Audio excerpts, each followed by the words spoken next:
오늘 본문 말씀은 우리가 잘 아는 삼손과 들릴라의 이야기입니다. 삼손이 처음에 블레셋 여인을 사랑하여서 결혼하고 싶어 했습니다. 그런데 부모님이 이제 처음엔 반대를 하셨죠. 그러다가 삼손이 떼를 쓰듯이 부모님을 강요를 합니다. 제가 이 여자가 아니면 저는 결혼하지 않겠다.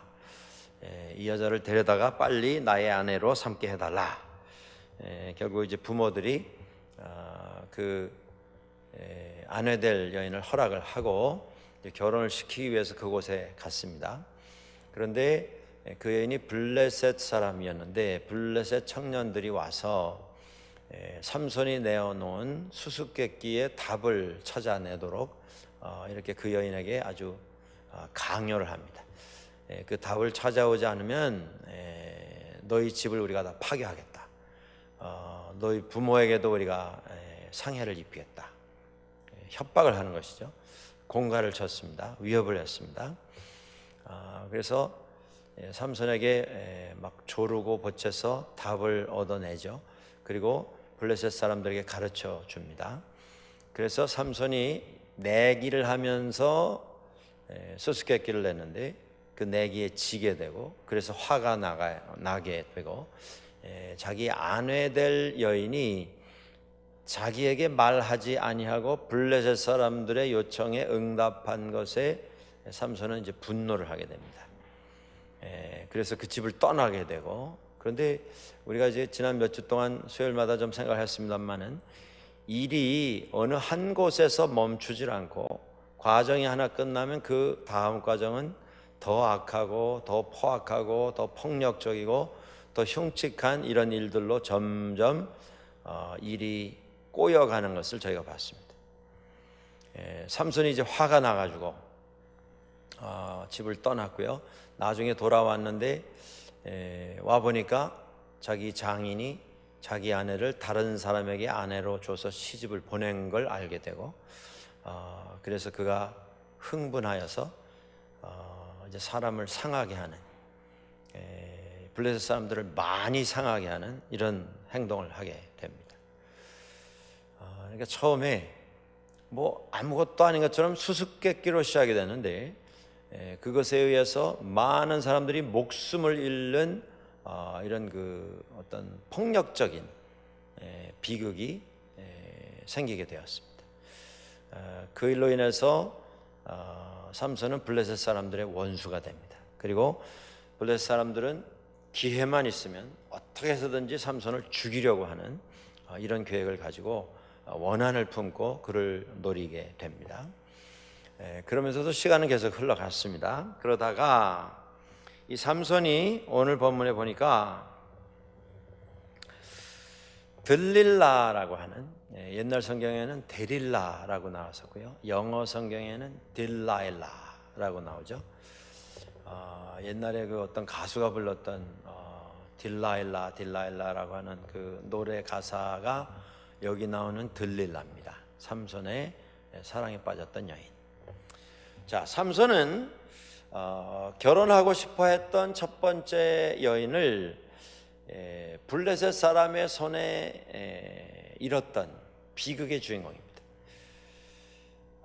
이 사랑이라고 하는 것이 어떤 사람에게는 그저 지나가는 이런 일일 수 있지만, 또 어떤 사람에게는 평생을 지우지 못하는 이런 삶의 흔적이 되기도 합니다. 그런데 삼손이 그런 류의 사람이었던 것 같습니다.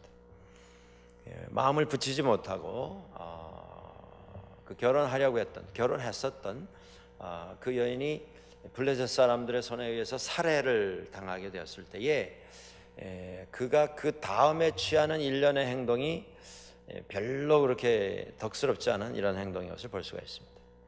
근데 여기서도 오늘 16장에 보면 또 이런 여인 저런 여인에게 떠돌면서 이렇게 지내고 있는 삼손의 방황을 우리가 보게 됩니다. 여기서 우리가 1절, 2절, 3절에서 볼 수 있는 것처럼 삼손이 가사라고 하는 곳에 가서 한 여인집에 들어가게 되었는데, 그 여인집에 삼손이 왔다고 하는 소식을 듣고 블레셋 사람들이 삼손을 죽이려고 밖에 모여서 매복을 하고 기다리고 있었습니다. 날이 새면, 새벽이 되면 우리가 이자를 쳐서 죽이리라. 그런데 잠을 자는 줄 알았던 삼손이 한밤중에 일어나서 사람들이 지금 성문 앞에서 기다리고 있습니다. 그런데 저벅저벅 걸어 나가더니 성 문짝을 뜯어서 번쩍 들었습니다. 양쪽 기둥 다 들고요, 거기 걸쳐놨던 문 빗장까지 다 뽑아서 들었습니다. 그 장면을 보았던 블레셋 사람들이 혼비백산, 기겁을 한 것이죠. 문이 무슨 미닫이 문, 옛날에 많이 열어보셨잖아요. 미닫이 문, 한국에서. 그 정도 문이 아니고 이건 성문입니다. 근데 문짝만 뜯은 게 아니고 양쪽에 있는 문설주까지 다 뽑고 문 빗장까지 들고서 그걸 머리에 이고 산 꼭대기로 올라갔어요. 그 감히 손을 못 댄 거죠. 이거 손 댔다가는 저 기운을 누가 당하랴. 그래서 입만 딱 벌리고, 야, 저게 사람이냐, 도대체 무슨 괴물 같은 저 괴력이 어디서 나온 거냐, 이러고 이제 지나가게 되었습니다. 그 다음에 이제 오늘의 사건이 소개가 됩니다. 4절에 보면 들릴라라고 하는 여인을 사랑하게 되었다, 이런 말이 나옵니다. 제가 어릴 때 들었던 유행가 가사가 기억이 납니다. 사랑이 무엇냐고 물으신다면. 기억나십니까? 혹시 들어보신 분 있으세요? 저만 들었습니까? 그 노래? 그 노래에 나오는 사랑이 무엇이냐고 묻는다면 답이 뭐라고 말했습니까? 그 노래에서는 눈물의 씨앗이라고 말하겠어요. 다들 아시네요. 물론 그 노래 가사가 정답은 아닙니다. 그렇죠? 사랑은 많은 말로 정의될 수 있는 이런 경험이고, 또 그 답도, 사랑이 무엇이냐라고 하는 질문에 대한 답도 수백 수천 가지가 나올 수 있을 것입니다. 오늘 삼손의 이 일련의 사건을 보면서 그가 사랑했기 때문에 처음에도 결혼을 했습니다. 그런데 아내를 잃었죠. 그래서 방황해서 여기저기 이 여인 저 여인에게 또 돌아다니다가 이제 그가 드디어 사랑이라고 생각하는 여인을 발견을 한 것입니다.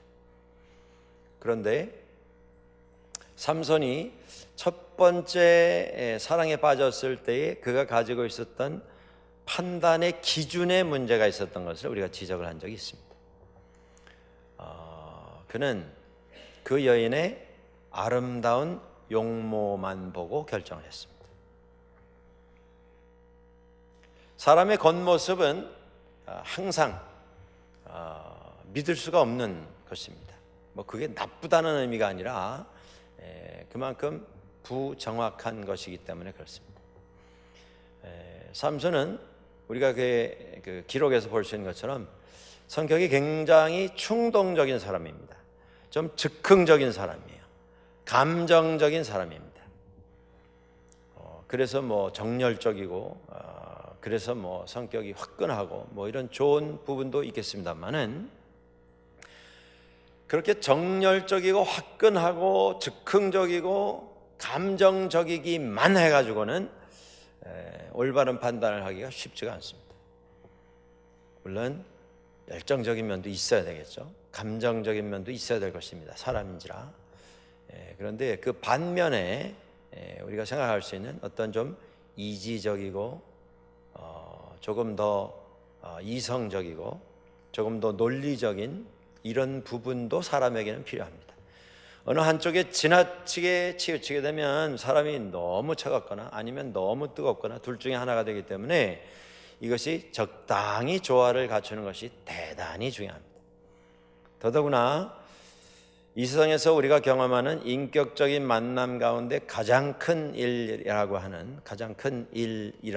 우리가 볼 수 있는 결혼이라고 하는 문제에 있어서는 더더구나 그렇습니다. 우리 사람은 정확하게 감정적인 부분과 이성적인 부분이 50% 50%씩 딱 균형이 잡혀 있는 존재는 세상에 없습니다. 아무도 그렇지 못합니다. 다 차이가 있어요. 어느 한쪽으로, 감정적이든지 이성적이든지. 그런데 결혼이라고 하는 사건 속에서는 이 기준이 어디 있느냐가 조금씩 한쪽으로 이렇게 치우쳐 있습니다만은, 그 치우쳐 있는 것을 서로 이해하고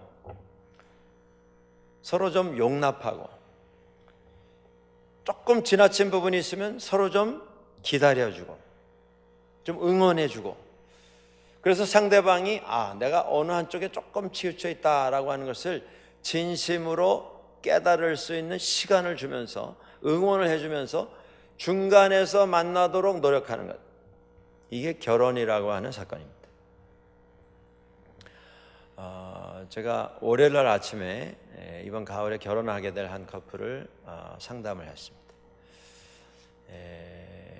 이제 나이가 뭐 한 30 이제 막 넘은 30 초반 신랑은 그렇고요. 신부 될 사람은 이제 20대 중반 조금 넘었어요. 한 4-5살 두 사람이 차이가 나는데, 한 사람은 경찰이고 한 사람은 지금 병원에서 일하고 있는 산부인과 병동의 널스입니다. 간호사예요. 근데 둘이 만나보니까, 제가 이제 어제까지 3번째 만났는데, 만나서 이렇게 얘기를 해보니까 이 신부 될 사람은요 참새 같아요. 참새. 뭐 얼굴도 그냥 요만하고 몸집도 요만하고, 그리고 성격이 얼마나 명랑한지 계속 그냥 뭐 말을 그렇게 잘하고 재미있게, 성격이 아주 활달하고 그런데요, 이 신랑 될 이 남자친구는 조용합니다. 뭐 오늘 어떠냐 그러면 I'm fine. 그리고 가만히 있어요. 이거 좋으냐 그러면 no. 저거 좋으냐 그러면 yes. 그럼 수식어가 없어요. yes, no 뭐 그 정도예요. 그냥 그렇습니다, 아닙니다만 대답하는. 그 두 사람이 완전히 그 성격이, 한쪽은 막 외향적이고 한쪽은 굉장히 내성적이고 한쪽은 침묵형이고 한쪽은 막 대화형이고. 그래서 물어봤습니다. 이제 한 2년 가까이 아마 서로 이제 교제를 하면서 결혼을 결정한 것 같은데, 서로 어떤 면이 좋으냐 그랬더니 뭐 이런 게 좋다. 그런데 동시에 이제 결혼을 앞두고 서로 좀 이 부분은 조금 더 나아지면 좋겠다라고 하는, 이 부분은 좀 개선되면 좋겠다 하는 부분은 어떤 게 있느냐 그랬더니 그 아내 될 자매는 뭐라 그러냐면, 우리 신랑 될 이 사람이 말을 좀 더 많이 하면 좋겠다. 신랑 될 사람은 또 나는 다 생각하고 다 계획 세워서 결론을 가지고 있기 때문에 말만 안 했을 뿐이지 내가 관심이 없어서 그런 게 아닌데, 그 부분에 대해서 너무 알아주지 않고 왜 내가 이렇게 말하는데 내 의견에 경청하지 않고 내 의견 무시하나, 그렇게 생각하는 그 마음을 좀 열어서 나도 10번 20번 깊이 생각하고 많이 생각하고 상대방에 대해서 배려하고 있는 이런 사람인 걸 좀 알아주면 좋겠다. 그런 얘기하는 걸 들은 적이 있습니다. 자, 여기 계시는 부부들도 여러 쌍이 있으신데 다 마찬가지 아닙니까? 어떤 가정이든 딱 중간에서 만나는 가정은 없어요. 또 한쪽으로 치우쳐 있는 만큼 상대방이 그 치우친 부분을 딱 메꿔주는, 그래서 정확히 100%를 이루는 그런 가정은 없습니다. 어떤 가정은 두 분이 다 한쪽이에요. 한쪽은 침묵, 한쪽은 말 안 하기, 또 한쪽은 어떤 부분은 한쪽은 말 많이 하기, 한쪽은 막 시끄러울 정도로 말하기, 한쪽으로만 둘 다 치우쳐 있는 분들도 있고, 어떤 분들은 반대쪽에서 이렇게 갈라져 있는 부분도 있는데, 대개는 성격이 좀 다른 분들이 만납니다. 왜 그럴까요? 다른 게 매력적으로 보이거든요. 어렸을 때는 저렇게 씩씩한 건 너무 좋은 것 같아. 그러지 않으면 저렇게 뭐 침묵하는 거 너무 신중하고 믿음직한 것 같아. 이렇게 생각을 하거든요. 나와 다르기 때문에. 근데 어느 분이 하신 말씀처럼 그 유명한 말이 있죠. 한번 살아보라고. 살아보면 알게 된다는 것이죠. 근데 처음에는 매력적인 것 같았는데 한 20년, 30년 살다 보니까 이 계획성이 너무 없는 것 같아요. 용기는 있는 것 같은데 도대체 뭐 두 번 생각하는 게 없고 그냥 나오는 대로 행동하고 나오는 대로 말하고 소리 지르고 말이죠. 전혀 상대방 배려 안 하고 자기 원하는 대로만 하는 것 같다. 그런 불만이 나올 수가 있죠. 그 반대일 수도 있습니다. 너무 이렇게 자상하고 너무 다정다감하고 그런 줄 알았는데, 그래서 그게 너무 따뜻하고 좋았는데 한 20, 30년 살다 보니까 너무 시시콜콜 참견하는 게 너무 많은 거예요. 음식을 해놓으면 뭐 짜다, 싱겁다, 뭐 오늘은 뭐 파가 조금 더 들어갔어야 된다, 마늘을 왜 이렇게 많이 넣냐, 뭐 너무 시시콜콜 잔소리가 많은 거죠. 자, 결혼이라고 하는 것은 다 다릅니다. 그런데 서로 그 사이가 이만큼 멀리 격리가 되어 있는 분들도 있고 좀 가까운 분들도 있을 것이에요. 그러나 이게 딱 맞아지는 부분은 없습니다, 세상에. 그 간격을 서로 기다려주면서 존중히 여기면서 꼭 내 쪽으로 와서 맞춰라, 이건 아니죠. 우리가 서로 다르다라고 하는 걸 인정하는 겁니다. 그리고 다를 뿐이지 틀린 것이 아니라고 하는 것을 인정하는 것이, 그리고 서로 받아주는 겁니다. 그리고 때로는 좀 한쪽으로 가주기도 하는 거죠. 양보해서. 그러면서 맞춰가는 겁니다. 그게 결혼에 필요한 상호적인 희생, 그게 사랑입니다. 그게 서로를 존중히 여기는 성숙한 인격의 모습입니다. 그런데 이 삼손이 여인을 찾을 때 보면 첫 번째도 그랬습니다. 모습만 보고 마음에 들었어요. 물론 모습이 마음에 들어야 되겠죠. 뭐 당연한 건 아니겠습니까? 그런데 그것만 보고 결정했어요. 한 가지만 본 겁니다. 그런데 그게 문제가 됐어요. 오늘 본문에 보면 4절부터 이제 들릴라라고 하는 여인이 나오는데, 여기 삼손이 사랑하게 되었다라고 말하는데요, 삼손이야말로 눈물의 씨앗이 뿌려진 겁니다. 그 여인을 보고 두 번째도 똑같은 조건이었어요. 모습만 보고 사랑을 느꼈습니다. 첫 번째 실패했거든요. 그러면 교훈을 얻었어야 하는데 그러지를 못했습니다.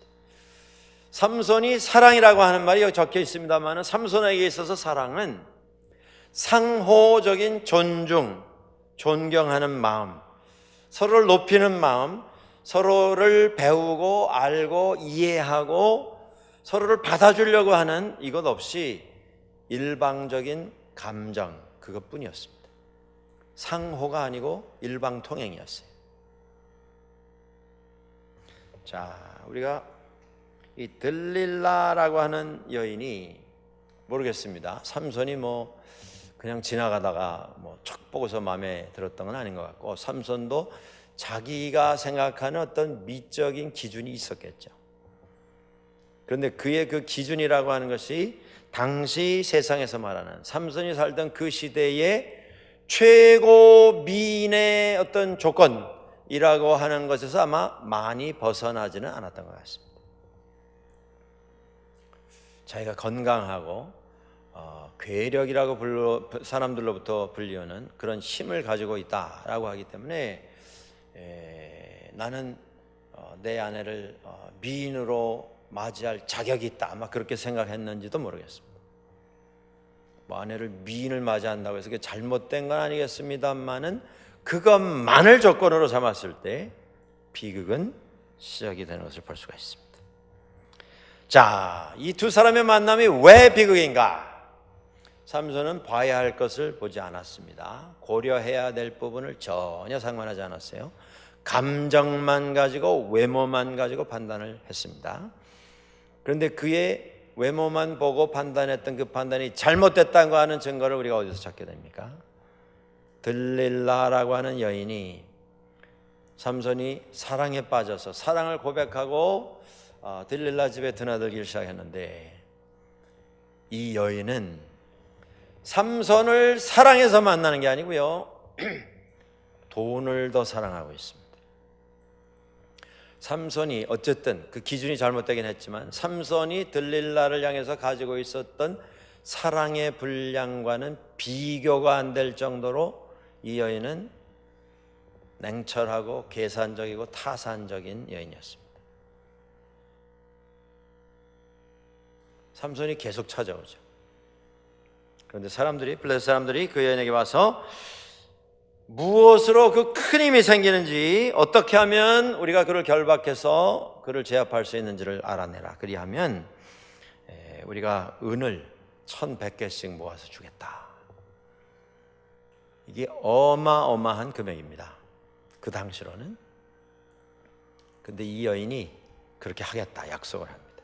여기서 우리는 알 수 있죠. 이 들릴라라고 하는 여인이 얼마나 매력적이고 얼마나 뛰어난 미를 가지고 있는지 그걸 우리가 확인할 수는 없으나, 그 당시에 대단히 아마 많은 사람들에게 눈총을 받는 그런 미모를 갖춘 여인이면 틀림없는 것 같습니다. 그런데 그 여인의 중심에는 뭐가 들어앉아 있었냐 하면 돈에 대한 사랑이 들어앉아 있었습니다. 그래서 이제 묻기 시작하죠. 그러니까 이 두 사람은요, 지금 전혀 이렇게 어긋나는 길을 가고 있습니다. 삼손은 사랑을 느꼈어요. 그래서 그 사랑을 받기를 원해서 그 여인에게 사랑을 고백하고 그 여인의 집에 들어가기를 시작했습니다. 근데 그 여인은 전혀 그거에 대해서 관심도 없고, 사랑이라고 하는 것을 알지도 못하고, 사랑이라고 하는 것을 알지 못하기 때문에 줄 수도 없는 여인이었습니다. 그 여인의 유일한 만족은 돈, 그것밖에 없었죠. 어떻게 하면 당신을 제압할 수 있는가? 마르지 아니한 새 활줄 몇 개? 몇 개로 나를 묶으면 된다 그러죠? 7개로 나를 묶으면 내가 꼼짝 못한다. 이게 지금 3,000 몇백 년 전 얘기입니다. 여러분, 그때 활줄은 뭐로 만들었을까요? 요새 같으면 플라스틱도 있고 쇠줄도 있고 많이 있습니다만, 그 당시에 여러분들 뭘로 만들었으리라고 생각하십니까? 옛날에, 아주 옛날에 바이올린이 있죠, 현악기. 바이올린 줄을 뭘로 만들었을까요? 지금은 쇠줄입니다. 다. 바이올린 줄을 뭐로 만들었을까요? 혹시 들어보신 적 있으세요? 고래심줄? 비슷하십니다. 예. 바이올린 줄은요, 옛날에는, 중세시대에는 양의 창자를 말려서 꽈가지고 만들었습니다. 그 바이올린 활 있죠? 키는 활. 그 활에도 뭐가 달려 있잖아요. 그 활에 있는 줄은 뭘로 만들까요? 예? 말 꼬리 털로 만듭니다. 지금도. 그러니까 양 곱창과 말 꼬리가 송진 발라가지고 끈끈해가지고 이게 엉키면서 응응 소리가 나는 걸 통으로 담아서 울려내는 게 현악기였습니다. 활줄도 가죽 아니면 양 곱창으로 만듭니다. 그런데 여기 보면 조건이 있어요. 까다롭죠? 숫자는 몇 개? 7개. 그런데 활줄이 어떤 활줄? 아직 마르지 아니한, 그 얘기는 한 번도 쓰지 아니한, 그럴듯하잖아요. 아무 활줄이나 가져와라가 아니고 아직 한 번도 쓰지, 새 활줄, 그것도 6개만 안 되고 8개만 안 되고 7개로 나를 묶으면 꼼짝 못한다. 그래가지고 이제 신이 났죠. 꽁꽁 묶었습니다. 그리고 블레셋 사람이 왔다 그랬더니 어떻게 했어요? 후닥닥 일어나서 타닥 털어버렸는데 마치 무엇과 같이 불에 탄 삼줄처럼 끊어졌다. 여러분, 이 삼으로 만든 밧줄은 대단히 강한, 이 천연자루로 만든 밧줄 가운데 가장 강한 밧줄이 삼가닥으로 만든 밧줄입니다. 그런데 그렇게 강한 그 밧줄도 불에 타면 어떻게 돼요? 지푸레기 그 새끼 꼰 거 불에 탄 거 보셨습니까? 집단 불에 탄 거 보셨어요? 재입니다. 재. 아무것도 아니에요. 그래서 삼손이 일어나서 투둑하니까 그냥 투둑 끊어져 버린 거죠. 그래서 이 여인이 화가 납니다. 그래서 이제 항의를 하죠. 나를 희롱하고 나에게 거짓말했다. 그리고 계속 보채는 겁니다. 자꾸 보채니까 삼손이 또 둘러댑니다. 쓰지 아니한 무엇으로? 새 밧줄로 나를 묶어. 밧줄이 하나가 아니고 밧줄들로 나를 묶으면 내가 꼼짝도 못하리라. 뭐 그것도 또 블레셋 사람 왔다 그랬더니 일어나서 뭐 기지개 한번 펴니까 그죠? 실 끊어듯이 투두둑. 이 여인도 이제 화가 나는 거죠. 그런데 답답한 것은 그때마다 묶어놓고 삼손을 깨우는 그때마다 그 집 안에 이미 블레셋 사람들이 들어와 있었습니다. 삼손을 잡기 위해서. 근데 한 번이면 이건 뭐 다니러 왔다가 어떻게 된 건가? 이 블레셋 동네니까요. 지금 뭐 볼 일 있어서 와서 내가 부닥치게 된 건가? 뭐 그렇게 생각할 수 있는데 두 번째 했는데 또 깨보니까 또 블레셋 사람들이 집안에 잔뜩 들어와 있는 거예요. 장정들만. 근데 뭐 저처럼 이렇게 뭐 양복 입고 타이 메고 왔겠습니까? 사람 잡으러 왔는데 뭐 끈에다가 뭐 묶을 거 끌고 갈 거 다 무슨 뭐 몽둥이 이런 거 다 들고 들어오지 않았겠습니까? 그 정도 되면 조금 이거 뭔가 이상하다 느껴야 되는 거 아니었겠어요? 자,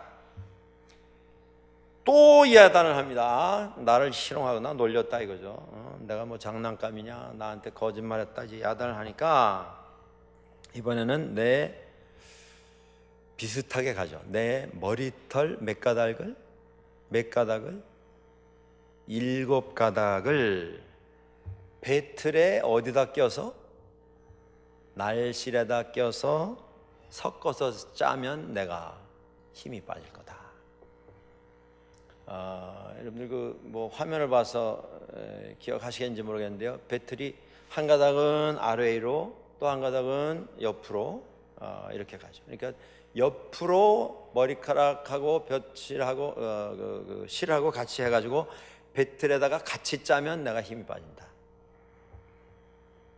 근데 또 사람 왔다 그러니까 이제 일어나서 뭐 다 뽑아버리고 틀까지 다 날려버리게 되죠. 그 다음에 이제 진짜 야단이 난 겁니다. 뭐 울고 불고 뭐 야단 났어요.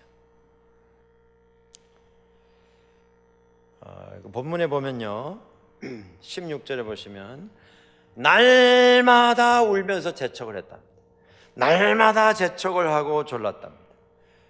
그래서 삼손이 번뇌해서 죽을 지경이 되었어요. 얼마나 들볶았는지 울고 불고. 근데 저는 여기서 삼손에게 참 불쌍한 마음은 있습니다. 이거 바보가 아닌 이상 알지 않겠어요? 3번씩이나 왜 이걸 자꾸 묻는 것이며, 물을 때마다 그대로 또 뭐 벼틀에다가 머리를 넣고 짜지를 않는가, 뭐 묶지를 않는가. 깨보면 방 안에 장정들이 가득 차 있고 잡으러 온 사람들이. 그런데 3번을 그랬습니다. 그러면 알아야 되는 거 아니겠어요? 알았는지도 모르겠어요. 그런데도 삼손이 들릴라를 포기를 하지 못합니다.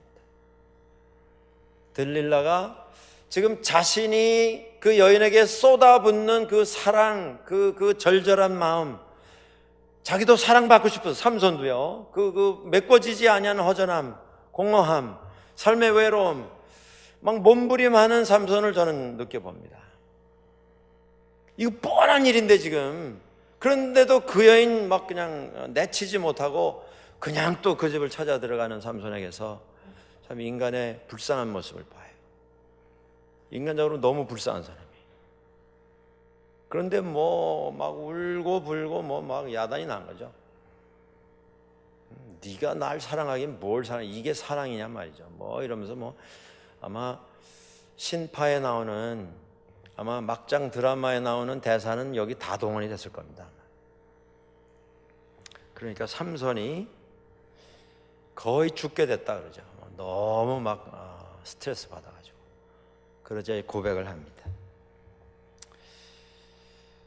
내 머리에 나는 삭도를 칼을 대지 않도록 되어 있다. 왜냐하면 나는 나실인으로 하나님의 나실인으로 태어날 때부터 모태로부터 택정을 받았기 때문에 내 머리를 깎지 않도록 되어 있다. 그래서 내 머리가 밀리면 나는 약해지게 되어 있다. 다른 사람들과 똑같아진다 라고 말했습니다. 여기서 중요한 게 있는데요. 그게 뭐냐면 삼손이 머리털이 긴가 짧은가, 머리가 칼을 대서 잘랐는가 아니면 길렀는가. 문제는 이게 아닙니다. 문제는 뭐예요? 삼손이 하나님의 사람으로 택정을 받아서 태어났고 하나님의 사람으로 나실인으로 자랐고 하나님의 사람으로 사사로 부름받아서 세움을 입었습니다. 그러면 삼손의 힘은 어디서 온 거예요? 머리털이 아니죠. 어디서 온 거예요? 하나님께로부터 온 것입니다. 그러니까 단순히 삼손이 머리털이 잘려서 힘이 빠진 게 아니죠. 오늘 본문에도 나오지 않습니까? 마지막에 그가 이제 잡히게 되었을 때에 그가 이전처럼 일어나서 이 자들을 다 털어버리라 그러고서 일어났는데 하나님이 삼손을 떠나신 것을 그는 알지 못했다. 그 삶의 어떤 조건, 이거를 했느냐 이걸 안 했느냐, 거기에서 삼손의 운명이 좌우된 게 아니었습니다. 제일 중요한 삼손이 끝까지 지켜야 했을 것은 무엇이냐 하면 하나님께 대한 믿음 그리고 순종이었죠.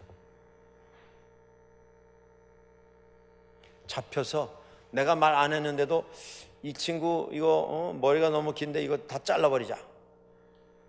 아니면 뭐 삼손이 자는 사이라도 누가 와가지고 이 머리가 너무 기니까 한번 뭐 잘라버리자. 그래서 우연히 잘랐는데 힘이 확 빠져버린 삼손. 그건 만화책에서나 있는 일이죠. 슈퍼맨, 이름이 슈퍼맨입니다. 못하는 게 없어서. 만화의 인물이죠. 그는 시간도 거꾸로 날아갑니다. 시간의 스피드보다 이 슈퍼맨이 나르는 스피드가 더 빨라서 과거로도 돌아간대요. 만화의 이야기죠. 그런데 불가능이 없는 그 슈퍼맨도 자기 출신, 자기가 태어난 그 고향에서 온 그 별에서 온 돌을 만지면 힘이 빠져요. 그래서 아주 이제 악인들이 그걸 알아가지고 슈퍼맨을 잡을 때 그걸 사용해서 힘을 빼고 슈퍼맨을 잡아 가두는 모습이 나옵니다. 이것이 있느냐 없느냐, 그걸로 인해서 슈퍼맨도 뭐 무용지물이 될 수가 있는 거죠. 근데 삼손의 문제는 그게 아니었습니다. 머리털이 있느냐 없느냐 그게 문제가 아니고 지금 한 걸음씩 한 걸음씩 하나님에게서부터 멀어지기 시작합니다. 이 들릴라라고 하는 여인 때문에. 그리고 어느 순간인가 이제는 하나님은 하나도 없고 들릴라로 가득 찼어요.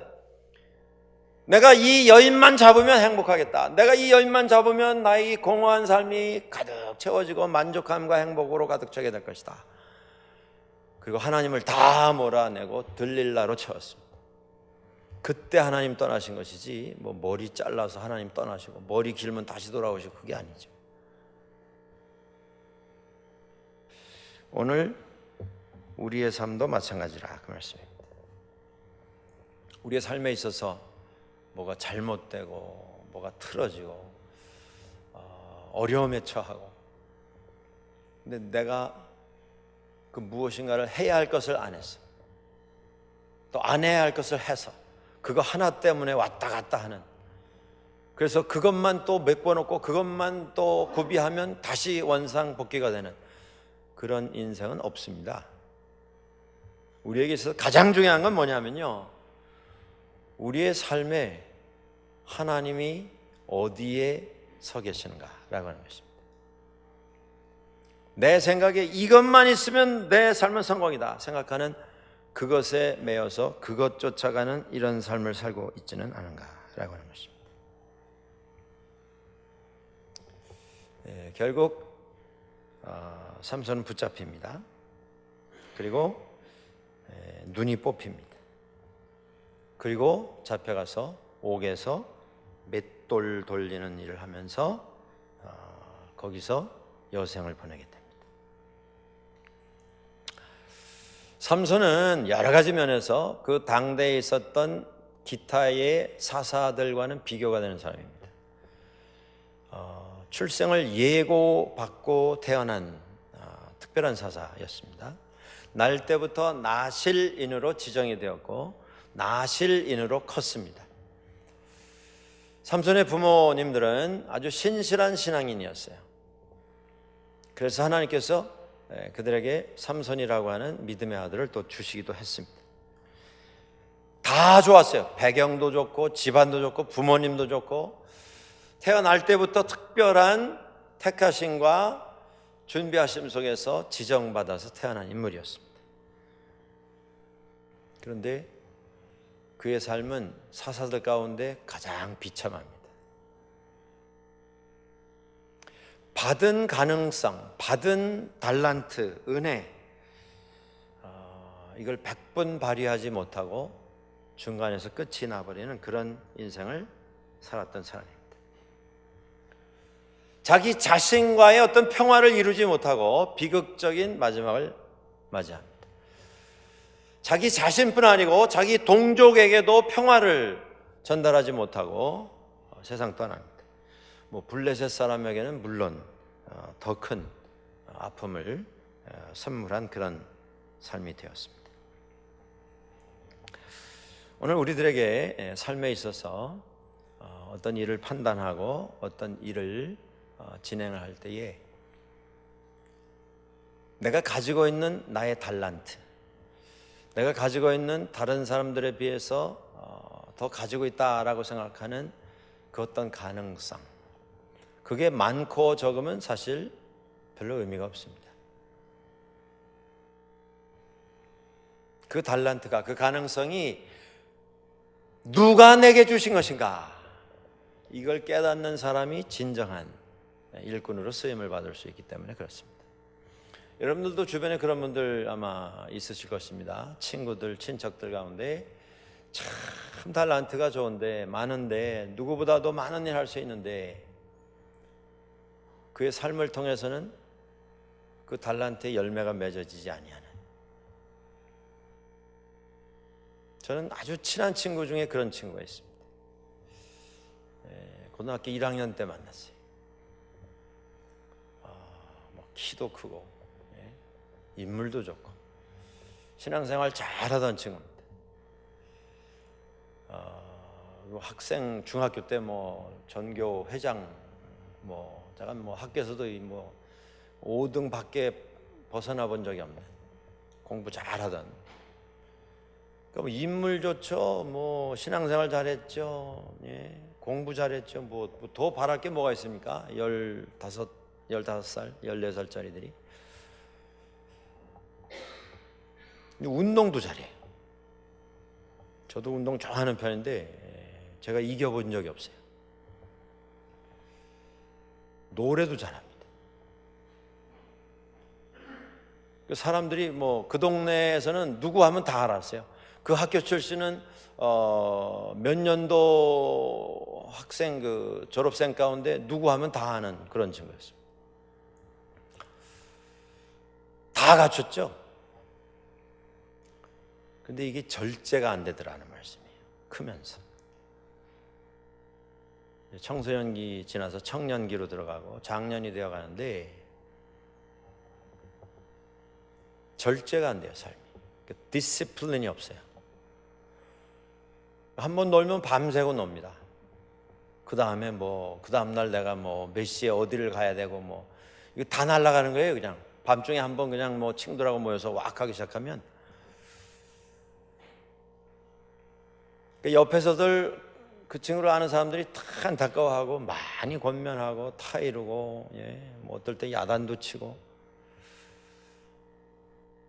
뭐 그 친구도 이제 환갑이 되었는데,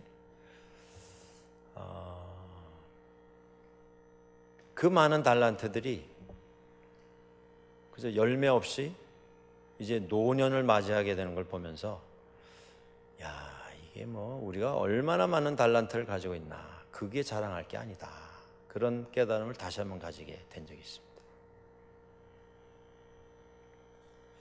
내가 1달란트를 받았던 5달란트를 받았던 그건 상관이 없습니다. 예수님께서 말씀하신 게 뭡니까?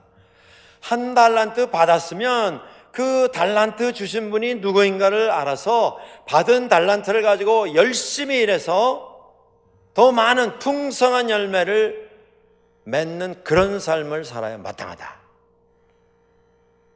그렇지 않았던 종들은 야단을 치고 잔치자리에 참석하지 못하도록 밖으로 다 쫓아내었다라고 하는 비유를 말씀하신 적이 있습니다. 삼손을 기억하시기 바랍니다.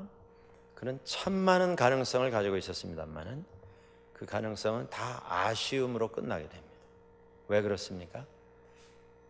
감정만 가지고 즉흥적으로 살려고 했기 때문에. 내일은 상관없다, 오늘만 재밌게 지내면 된다, 내가 원하는 건 꼭 오늘 해야 된다, 내가 원하는 거 꼭 내가 원하는 대로, 내가 원하는 방법으로 진행이 되어야만 한다 라고 생각하는 그의 어떤 소신 때문에 그렇게 됐습니다. 세상으로 점점 자신 속에 채워가면서 결국 하나님은 더 이상 계실 수가 없는 그런 심성을 키워가는 삼손에게 돌아온 것은 비극밖에 없었습니다. 오늘 우리의 달란트가 하나든 5이든 10이든 그것에 연연할 것이 아니라 이것을 내게 주신 분은 하나님이시고, 내가 은혜 가운데 받은 이 달란트를 내 생애를 통해서 내 생전에 하나님 영광 위해서, 주님의 나라를 위해서 잘 사용하고 잘 관리하고, 그리고 주님 앞에 칭찬받는 인생을 살아야겠다, 깨달음을 새롭게 가지는 이 저녁이 될 수 있기를 주의 이름으로 간절히 축원합니다.